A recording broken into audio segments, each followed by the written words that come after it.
Hello guys, welcome to my mini blog. চলে এসেছি নতুন একটা মিনি ব্লগ নিয়ে। তো আজকে আমরা ফিস্ট করব সব ফ্রেন্ডসরা মিলে। আমাদের সব ফ্রেন্ডস চলে এসেছে, তো দেখতে থাকো পুরো ব্লগটা। এখানে চিকেন পকোড়া বানানোর জন্য আমার দুটো ফ্রেন্ডস চিকেনগুলোকে ছোট ছোট করে কেটে নিচ্ছে। আর ওই সাইডে রয়েছে আর একটা ফ্রেন্ডস, সে চিকেন কষা বানানোর জন্য ধনে পাতাগুলোকে ভালো করে পরিষ্কার করে কেটে নিচ্ছে। এবার আমি চিকেন পকোড়াগুলো তৈরি করার জন্য চিকেনটাকে প্রথমে ম্যারিনেট করে নেব। তো চিকেনের মধ্যে প্রথমেই লবণ পরিমাণ মতো, তারপরে 1 চামচ আদা রসুন বাটা, তারপরে একে একে যত গুঁড়ো মশলা যেমন হলুদ গুঁড়ো, লঙ্কা গুঁড়ো, জিরে গুঁড়ো, ধনে গুঁড়ো, তারপরে সয়া সস, একটা ডিম, কর্নফ্লাওয়ার, ময়দা, গরম মশলা গুঁড়ো সব পরিমাণ মতো দিয়ে দেব। দিয়ে একসাথে মাখিয়ে নেব।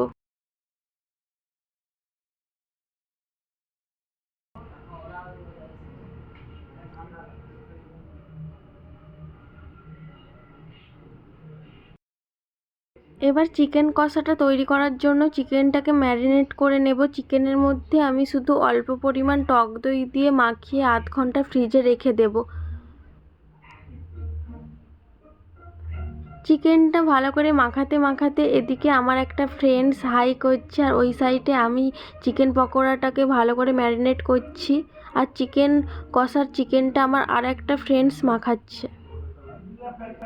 এখানে আমার একটা ফ্রেন্ড যেহেতু টমেটোর চাটনি হবে তাই টমেটোগুলো ভালো করে কেটে নিচ্ছিল। আর একটা তারই পাশে বসে আছে ফ্রেন্ড, ও সবাইকে মুড়ি চাট করে খাওয়ানোর দায়িত্বে ছিল, তাই সবাইকেই খাইয়ে দিচ্ছে। আর আমি সেই সময় ক্যামেরাটা করে নিয়েছিলাম।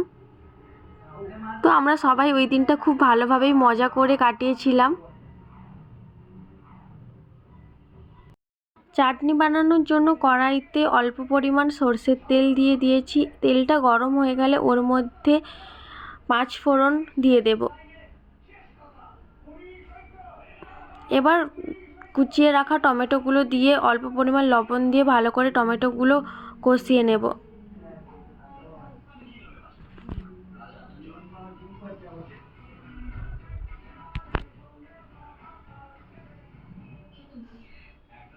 টমেটোগুলো ভালো করে গলে গেছে, ওর মধ্যে হলুদ গুঁড়ো দিয়ে একটু নাড়াচাড়া করে আমসত্ত্ব, খেজুর, কাজু, কিশমিশ সব কিছু দিয়ে আবারও ভালো করে নাড়াচাড়া করে পরিমাণ মতো চিনি দিয়ে দেব।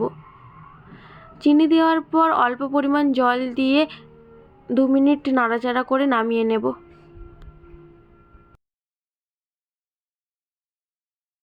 চাটনি হয়ে যাওয়ার পর চিকেনটা ভালো করে ম্যারিনেট হয়ে গেছে। এবার কড়াইতে সরষের তেল দিয়ে তেলটা গরম হয়ে গেলে চিকেন পকোড়াগুলোকে ভালো করে ভেজে নেব।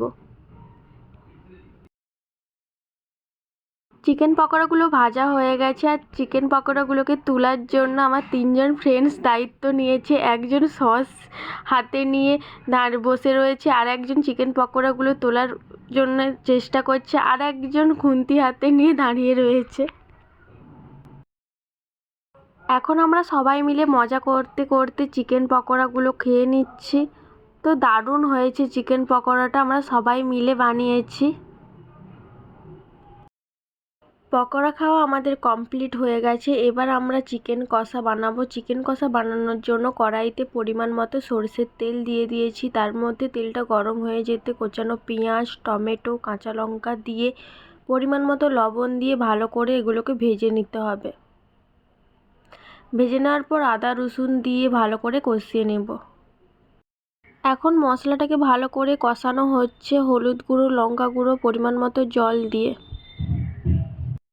মশলাটা প্রায় কষানো হয়ে এসছে। এর মধ্যে আমি কুচনো ধনেপাতা দিয়ে আরও কিছুক্ষণ মশলাটাকে ভালো করে কষিয়ে নেব।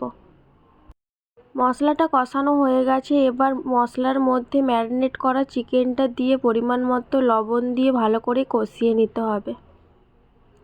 চলো একেবারে খাওয়ার সময় তোমাদের সাথে দেখা হচ্ছে। চিকেনটা ভালো করে কষানো হয়ে গেলেই পরিমাণ মতো জল ঢেলে দিতে হবে।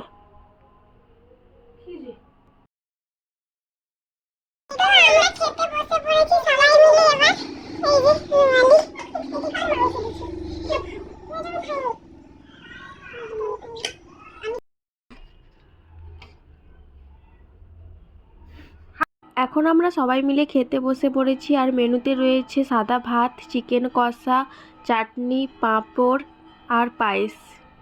খেতে খেতে খুব মজা করছি, তো পুরো ভ্লগটা কেউ স্কিপ না করে দেখতে থাকো।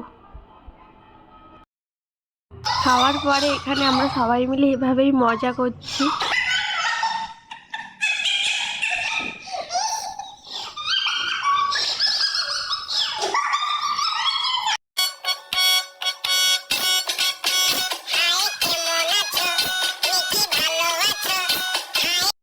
তো গাইস, আজকে সারাদিন আমার এভাবেই কেটেছে, সবই তোমাদের সাথে শেয়ার করেছি। আজকের ভিডিওটা এই পর্যন্তই। যদি তোমাদের ভালো লেগে থাকে অবশ্যই like, comment, share and subscribe করে দিও। দেখা হচ্ছে নতুন একটা ভিডিও নিয়ে। ততক্ষণ সবাই ভালো থাকবে, সুস্থ থাকবে। Tata, bye bye.